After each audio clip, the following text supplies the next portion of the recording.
I don't know if I should feel good or bad about the fact that I was rooting for a killer to kill more because of this documentary.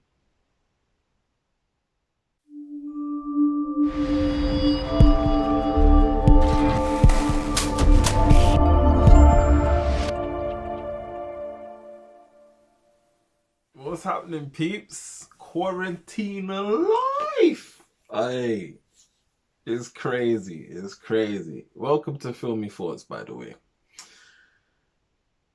We're gonna switch it up simply because I have no access to a cinema or a movie theater. So I'm starting to watch things at home, a lot more things at home. Got the ram on deck, we got the vodka on deck, we're good to go. So yeah, obviously I've been attached to Netflix and I started watching Don't Fuck with Cats. Sorry for the profanities, but that is in the title. Don't Fuck with Cats. I was watching that documentary. It's not even a film, it's a documentary. I thought it was phenomenal. I really, really thought it was a phenomenal documentary series. It's a three-part series.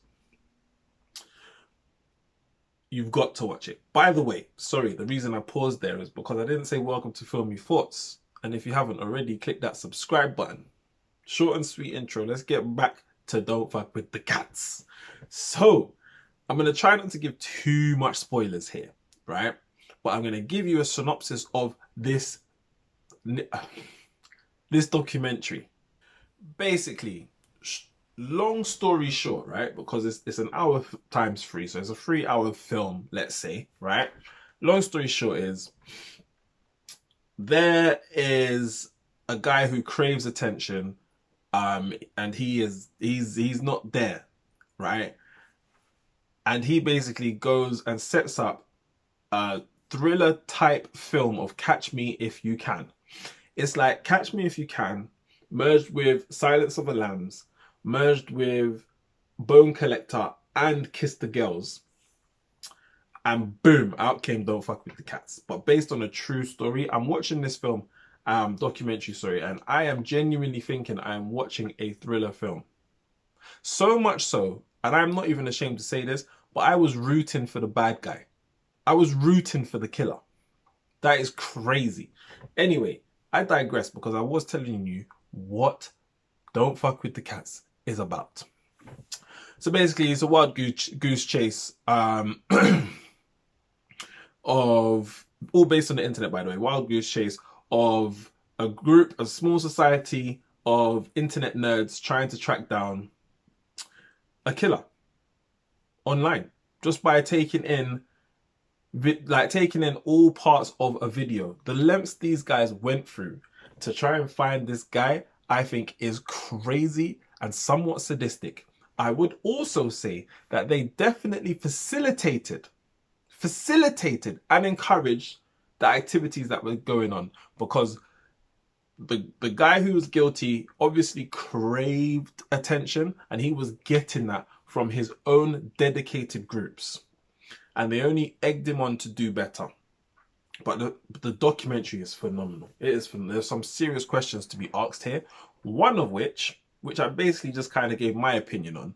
But do you think that this group is to blame? Obviously, if you haven't seen it, don't answer that question now. But when you do watch it, you need to answer that question. Are they to blame? Did they egg him on? I think they did. I really think they did. So then we talk about the fact that I just said I was rooting for the killer. Like, I'm not that kind of person, but the lengths he went through, right? How smart and meticulous this brother was, right?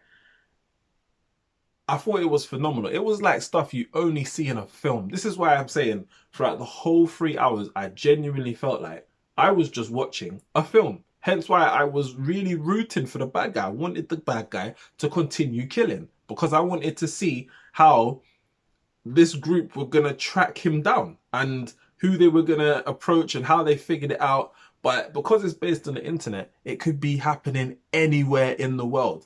And they use little pictures in the videos they were seeing to figure out and pinpoint what area the man lived in. It is crazy. It's like, it's so hard to fathom. or to comprehend. I was just watching this film thinking, or this documentary, sorry, I was just thinking, this has got to be a film. This can't be real. Someone did not go through all these lengths and play this long, articulate, complex spiderweb filled game and have people play along. It was genuinely a real life game of cat and mouse. Catch me if you can.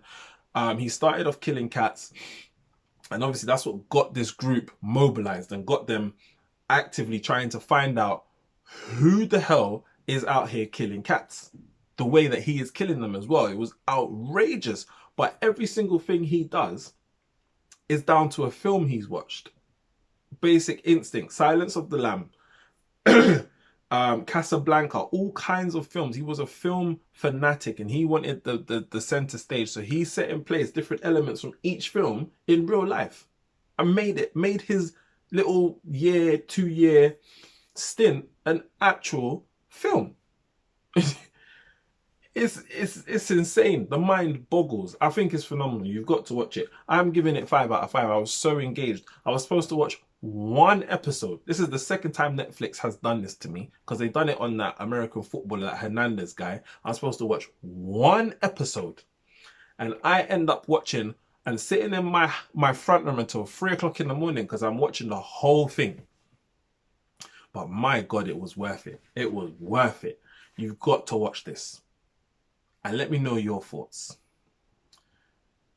I'm going to be scouring Netflix looking for some other bits and pieces. As you saw from my previous review, that Spencer Confidential malarkey, not on it. I can't even lie to you. Over Christmas, I was watching Netflix religiously for about a week. I watched so much Netflix films, and the majority of them were so whack. Like really bad. And this one just adds to the pile. But the documentaries so far, the Netflix special documentaries, is 2 for 2. 2 for 2. Incredible. Anyway, that's it from me.